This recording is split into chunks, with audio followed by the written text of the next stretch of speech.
गुढीपाडव्यानिमित्त विठ्ठल रुक्मिणी मातेला पारंपरिक दागिन्यांनी सजवलं। विठ्ठल रुक्मिणीच्या दर्शनासाठी भाविकांची गर्दी।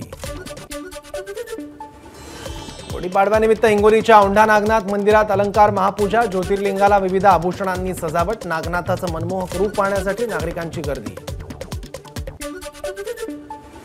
मुंबईच्या टिळकनगरमध्ये नवीन वर्षाचं जोरदार स्वागत। रामराज्याची थीम घेऊन भव्य शोभायात्रा। अभिनेता आशुतोष गोखले शोभायात्रेत सहभागी।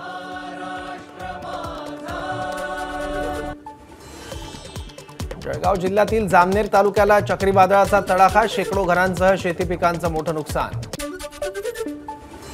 नागपूर जिल्ह्यातील कन्हानमध्ये उद्या पंतप्रधान मोदींची सभा। रामटेक, नागपूर आणि भंडारा गोंदिया मतदारसंघासाठी एकत्रित सभा होणार। प्रशासन आणि पोलिसांकडून सभेची जय्यत तयारी।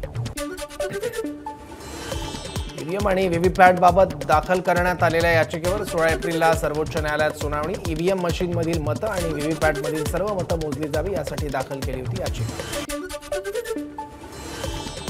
दिल्लीचे मुख्यमंत्री केजरीवाल यांची अटक वैध। दिल्ली हायकोर्टाने केलं स्पष्ट। अटकेविरोधातली याचिका फेटाळली।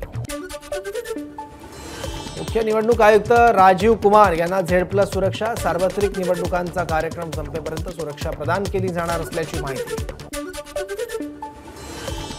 डिझनी कंपनी सुद्धा जून महिन्यापासून पासवर्ड शेअरिंग सुविधा बंद करणार। त्यामुळे आता एका युजरचा पासवर्ड वापरून अनेक जण डिझनी+चा वापर करू शकणार नाहीत। गुढीपाडव्याच्या शुभमुहूर्तावर होय महाराजा या मराठी चित्रपटाची घोषणा। चित्रपटात अभिनेता प्रथमेश परब मुख्य भूमिकेत। मे महिन्यात चित्रपट होणार प्रदर्शित।